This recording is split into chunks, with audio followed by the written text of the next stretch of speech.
আসে এবং ডাক্তাররা যখন রিসিভ করে ওই সময় তার অবস্থা বেশি খারাপ ছিল, একবার কার্ডিয়াক অ্যারেস্ট হয়ে গিয়েছিল।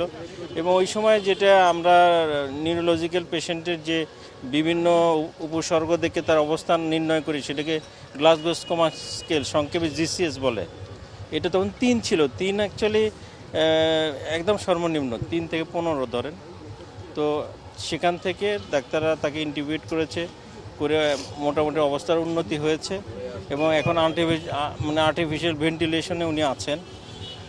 ওনার ব্রেনের যে অবস্থা হচ্ছে, ডান দিকে কানের দিক থেকে গুলি লেগে বাম দিক দিয়ে বের হয়ে গেছে এবং বুলেট ইঞ্জুরির ক্রাইটেরিয়া, মানে এটার ধরন হলে যে দিক দিয়ে ঢোকে সেটা ছোট, কিন্তু বের হয়ে যাওয়ার সময় বড় ইঞ্জুরি হয়, সেটা হয়েছে। আসলে বুলেটের তেমন কোনো অংশ পাওয়া যায়নি, কিছু বাইরের লেয়ার পাওয়া গেছে। আর যেখানে গুলিটা বের হয়েছে ওখানে ক্ষতটা বড়, ওই জায়গাটি অ্যাকচুয়ালি ব্রেনে কোনো ইনজুরি হলে প্রেশার বেড়ে যায়। তো এই জন্য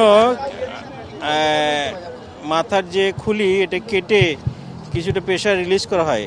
কেমন, এটাকে অ্যাকচুয়ালি ডিকম্প্রেশন ক্রেনিওটমি বলে, সেটাই করা হয়েছে যে দিক দিয়ে বের হয়েছে করে, এবং রক্ত যেখান থেকে রক্তক্ষরণ হয়েছে এগুলো বন্ধ করে ওনাকে অ্যাকচুয়ালি ব্লাড প্রেশারটা মেনটেন করে পাঠানো হয়েছে। অবস্থা আশঙ্কাজনক।